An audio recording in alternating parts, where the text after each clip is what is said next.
ఆ ఆత్మని ఏమంటాం? పరమాత్మ అంటాం. ఏమంటాం?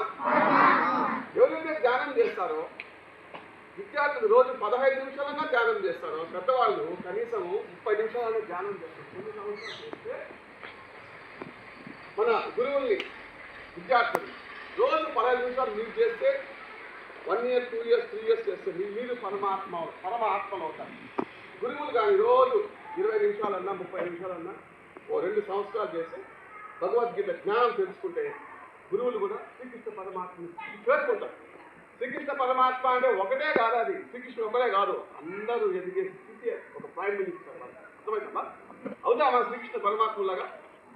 అవునా మీరాబాయి లాగా? సో అవ్వాలంటే మనం ఎలా ధ్యానం చేయాలి, ఆ పద్ధతి ఏంటి తెలుసుకుందామా? ఫస్ట్ ఇట్లా ఇట్లా పెట్టండి, జాయిన్ చేయండి, ఇట్లా ఇట్లా ఇట్లా పెట్టుకోవాలి. ఫస్ట్ ఈ వేళల్లో ఇట్లా రావాలి మధ్యలో. వచ్చినాక ఇట్లా పెట్టుకోవాలి. డౌన్ ఒళ్ళో పెట్టుకోండి, అందరూ ఇట్లా పెట్టుకోవాలి. ఇంకా బాగా రిలాక్స్గా పెట్టుకొని ఇప్పుడు ఫస్ట్ కళ్ళు మూసుకోండి. అందరూ టీచర్స్ కూడా హాయిగా కూర్చోవాలి. మీకు ఎంత కంఫర్ట్ ఉంటే అట్లా కూర్చోవాలి. కంఫర్ట్గా కూర్చోవాలి. ఏ మాత్రం శరీరాన్ని కష్టపెట్టాలి.